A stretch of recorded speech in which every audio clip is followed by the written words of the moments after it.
ఢిల్లీ మద్యం కుంభకోణం కేసులో బారాసా ఎమ్మెల్సీ కవితకు బెయిల్ మంజూరైంది. ఇదే అంశానికి సంబంధించి మరింత సమాచారాన్ని మా ఢిల్లీ బ్యూరో చీఫ్ కృష్ణ అడిగి తెలుసుకుందాం. కృష్ణ చెప్పండి, కవితకు బెయిల్ సతీష్ చెప్పండి. కృష్ణ, కవితకు బెయిల్ మంజూరుకు సంబంధించి ఎలాంటి వాదనలు జరిగాయి, సో ఎట్లాంటి కండిషన్స్ బెయిల్లో ఇచ్చారు, పూర్తి అప్డేట్స్ చెప్పండి.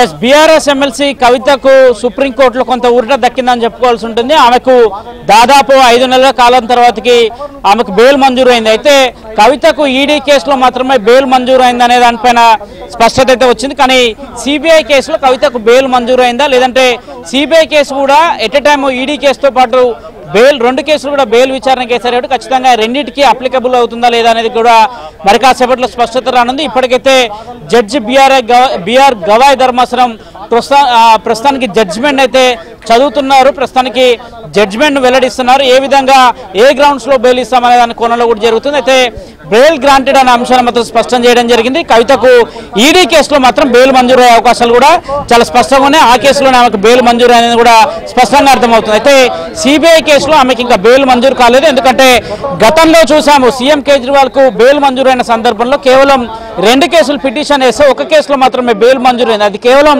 ఈడీ కేసులో మాత్రమే బెయిల్ మంజూరైంది. సిబిఐ కేసులో నాటి సందర్భంలో కేజ్రీవాల్ కు బెయిల్ మంజూరు కాలేదు. కానీ ఈ కేసులో కేవలం ఈడీ కేసులో మాత్రమే బెయిల్ మంజూరు అనేది కూడా చాలా స్పష్టంగా తెలుస్తుంది. ఒకవేళ సిబిఐ కేసులో కాక బెయిల్ మంజూరు కాకపోతే ఖచ్చితంగా తిహార్ జైల్లో కవిత ఉండాల్సి ఉంటుంది. ఎందుకంటే ఒక ఈడీ కేసులోనే కాదు, సిబిఐ కేసులో ఎట్ ఎ టైం బెయిల్ మంజూరు అయితేనే కవిత బయటకు వచ్చే అవకాశాలు కూడా చాలా స్పష్టంగా కనిపిస్తున్నాయి. కానీ ఈడీ కేసులో మాత్రమే బెయిల్ మంజూరు అయినట్టయితే మనకున్న సమాచారం జడ్జిమెంట్ కు రైట్ చూడొచ్చు. 2 కేసులలో కవితకు భారీ ఊరట దక్కింది. బీఆర్ఎస్ ఎమ్మెల్సీ కవితకు సుదీర్ఘంగా దాదాపు 6 నెలల కాల వ్యవధిలో 2 కేసులలో కూడా బెయిల్ మంజూరు అయింది. 2 కేసులో కూడా ఆమెకు బెయిల్ మంజూరు చేసినట్టు కాసేపటి క్రితమే జస్టిస్ బిఆర్ గవాయ్ ధర్మాసనము కేసును తీర్పుకు సంబంధించిన జడ్జిమెంట్ వెల్లడించడం జరిగింది. ఇక ముకుల్ రోహిత్కి తన వాదనలు సుదీర్ఘంగా వినిపించారు. కవిత ఒక మహిళ, ఒక ఎమ్మెల్సీ, ఆమెకు దాదాపు 5 నెలల నుంచి కూడా జైల్లో పెడుతున్నారు. ఎక్కడ కూడా ఈ కేసుకు సంబంధించిన అంశంలో కూడా ₹1 కూడా లావాదేవీలు జరగలేదు, కావాలనే కేసులు చేసి మరి లోపల పెడుతున్నారన్న అంశాన్ని చేశారు. అయితే ముకుల్ రోహిత్కి తన వాదనల సందర్భంగా కూడా ఆ సౌత్ లాబీ నుండి ఢిల్లీకి 100 కోట్లు తరలించినట్టు ఆరోపణలు వచ్చాయి. కానీ ఎక్కడ కూడా ₹1 కూడా రికవరీ చేయలేదు. ఆమె సాక్షిని బెదిరించినట్టు ఆరోపణలు వచ్చాయి. కానీ సాక్షిని బెదిరించిన ఆరోపణలు ఎక్కడ కూడా నిజం చేయలేకపోయారు అనే అంశాన్ని కూడా స్పష్టం చేశారు. ఇది ఒక ఒట్టి మాట మాత్రమే అనే అంశాన్ని కూడా స్పష్టం చేయడం జరిగింది. అయితే లిక్కర్ కేసుకు సంబంధించి బీఆర్ఎస్ ఎమ్మెల్సీ కవితకు మాత్రం సుప్రీంకోర్టులో భారీ ఊరట అని చెప్పాల్సి ఉంటుంది.